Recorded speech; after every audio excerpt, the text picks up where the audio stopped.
മറ്റൊരു പ്രധാനപ്പെട്ട വാർത്തയിലേക്ക്. നന്ദൻകോട് കൂട്ടക്കൊലപാതകത്തിൽ പ്രതി പിടിയിലായിരിക്കുന്നു. കേതൽ ജിൻസൺ രാജ പിടിയിലായത് തമ്പാനൂരിൽ നിന്നും. വിവരങ്ങളുമായി ജീവൻ ചേർന്നു. ജീവൻ, എങ്ങനെയാണ് ഇയാൾ പിടിയിലായത്? മനു, അല്പസമയം ഏതാണ്ട് 5 മിനിറ്റ് മുമ്പാണ് ഇത് സംബന്ധിച്ചൊരു ഒഫീഷ്യൽ കൺഫർമേഷൻ നമുക്ക് ലഭിച്ചത്. നന്ദൻകോട് കൂട്ടക്കൊലപാതക കേസിൽ പ്രതിയെന്ന് സംശയിക്കുന്ന കേതൽ ജിൻസനെ അല്പസമയങ്ങൾക്ക് മുമ്പ് തിരുവനന്തപുരം റെയിൽവേ സ്റ്റേഷനിൽ നിന്ന് RPF സംഘമാണ് പിടികൂടിയത്. ഇദ്ദേഹം തിരുവനന്തപുരത്തേക്ക് മടങ്ങി വരികയായിരുന്നു എന്നതാണ് നമുക്ക് ഇപ്പോൾ ലഭിക്കുന്ന പ്രാഥമികമായ വിവരം. പോലീസ് ഇന്നലെ മുതൽ തിരക്കിക്കൊണ്ടിരിക്കുന്ന പ്രതിയാണ് കേതൽ ജിൻസൺ. നന്ദൻകോട് കൂട്ടക്കൊലപാതകത്തിൽ നിഷ്ഠൂരമാവണ്ണം മാതാപിതാക്കളെ കൊലപ്പെടുത്തിയ കേസിൽ പ്രതിയെന്ന് സംശയിക്കുന്ന ആളാണ് കേതൽ ജിൻസൺ. ഇദ്ദേഹം അല്പസമയങ്ങൾക്ക് മുമ്പ് തിരുവനന്തപുരം തമ്പാനൂർ റെയിൽവേ സ്റ്റേഷനിൽ ഒരു ട്രെയിനിൽ വന്നിറങ്ങവേ ഇദ്ദേഹത്തിന്റെ രൂപം കണ്ട് RPF സംഘം റെയിൽവേ സ്റ്റേഷനിൽ വെച്ച് പിടികൂടുകയായിരുന്നു. തുടർന്ന് വിവരം അല്പസമയങ്ങൾക്ക് മുമ്പാണ് അന്വേഷണ ഉദ്യോഗസ്ഥർക്ക് പോലും അറിയാൻ കഴിഞ്ഞത്. ഇത് സംബന്ധിച്ച് ഒഫീഷ്യലായ ഒരു കൺഫർമേഷൻ റെയിൽവേ പോലീസ്, കേരള പോലീസിന് കൊടുത്തിട്ടില്ല. എന്നാൽ ഇങ്ങനെ ഒരു പ്രതി തമ്പാനൂരിൽ പിടിയിലായതായി സ്ഥിരീകരിച്ച വിവരം നമുക്ക് ലഭിക്കുകയും ചെയ്തിട്ടുണ്ട്. മനു, ജീവൻ, ഇതിന്റെ തുടർ നടപടികൾ ഇനി എങ്ങനെയായിരിക്കും? RPF ആണല്ലോ പിടികൂടിയത്, അപ്പോൾ സ്വാഭാവികമായും കേരള പോലീസിന് കൈമാറുന്നത് അടക്കമുള്ള കാര്യങ്ങൾ അതിനുള്ള നടപടികൾ എങ്ങനെയായിരിക്കും? അന്വേഷണ ഉദ്യോഗസ്ഥനായ cantonment assistant commissioner K E Baiju ഇപ്പോൾ തന്നെ തമ്പാനൂർ റെയിൽവേ സ്റ്റേഷനിലേക്ക് തിരിച്ചിട്ടുണ്ട്. അദ്ദേഹം ഓൺ ദ വേ ആണ്. അല്പസമയത്തിനകം അദ്ദേഹം അവിടെ എത്തും. തുടർന്ന് കേതൽ ജിൻസനെ കസ്റ്റഡിയിലെടുക്കുക എന്ന പ്രോസസ്സാണ് പിന്നെ ബാക്കിയുള്ളത്.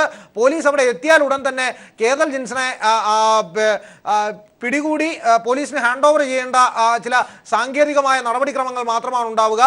RPF ആണ് പിടിച്ചത് എന്നതുകൊണ്ട് തന്നെ അവരുടെ ജൂറിസ്ഡിക്ഷൻ ആയതിനാൽ ഒരുപക്ഷെ RPFന്റെ സ്റ്റേഷനിലേക്ക് ആദ്യം കൊണ്ടുപോയി അറസ്റ്റ് രേഖപ്പെടുത്തിയ ശേഷം പിന്നീട് ഹാൻഡ് ഓവർ ചെയ്യുകയായിരിക്കും ഉണ്ടാവുക. പക്ഷേ അത്തരം സാങ്കേതികമായ കാര്യങ്ങൾ അല്പസമയത്തിനകം മാത്രമേ നമുക്ക് വ്യക്തമാകുകയുള്ളൂ. എന്തായാലും നന്ദൻകോട് കൊലപാതക കേസിൽ വളരെ നിർണായകമായ ഒരു വഴിത്തിരിവാണ് ഈ കേസിൽ ഉണ്ടായിരിക്കുന്നത്. ഒരുപക്ഷെ ആരെയും അമ്പരപ്പിക്കും വിധം നിഷ്ഠൂരവും പൈശാചികവുമായി കൊലപാതകം നടത്തിയ ശേഷം പുറത്തേക്ക് കടക്കാനുള്ള എല്ലാ സാധ്യതയും ഉണ്ടായിരുന്നു. അദ്ദേഹം പാസ്പോർട്ട് പോലും എടുത്തുകൊണ്ടാണ് കേതൽ പുറത്തേക്ക് പോയത്. അതുകൊണ്ട് തന്നെ രാജ്യം വിട്ടു പോകാൻ കഴിയാത്ത വണ്ണം ലുക്കൌട്ട് നോട്ടീസ് പോലീസ് ഇക്കാര്യത്തിൽ പുറപ്പെടുവിച്ചിരുന്നു. അതിനാൽ അദ്ദേഹത്തിന് കേതലിന് പുറത്തേക്ക് പോകാൻ കഴിഞ്ഞിട്ടില്ല. തുടർന്ന് ട്രെയിനിലൂടെയുള്ള യാത്രയിൽ ഏതോ ഒരു സ്ഥലത്തേക്ക് പോയ ശേഷം തിരികെ എത്തുകയായിരുന്നു. ഏത് ട്രെയിനിലാണ് ഇദ്ദേഹം യാത്ര ചെയ്ത് തിരികെ എത്തിയത് എന്നതടക്കമുള്ള കാര്യങ്ങൾ അല്പസമയത്തിനകം നമുക്ക് പ്രേക്ഷകരെ എത്തിക്കാൻ കഴിയും. ഇദ്ദേഹം എവിടെയായിരുന്നു ഒളിവിൽ കഴിഞ്ഞത് എന്നതടക്കമുള്ള കാര്യങ്ങൾ ഇനിയും വ്യക്തമാകേണ്ടതുണ്ട്. മനു, ശരി, അല്പസമയത്തിനകം തന്നെ ഇയാളെ കൈമാറുമെന്ന് നമുക്ക് പ്രതീക്ഷിക്കാം. തീർച്ചയായിട്ടും ജീവനാണ് തിരുവനന്തപുരത്ത് നിന്ന് വിവരങ്ങൾ നൽകിക്കൊണ്ടിരിക്കുന്നത്. കേതൽ ജിൻസൺ രാജ പിടിയിലായിരിക്കുന്നു.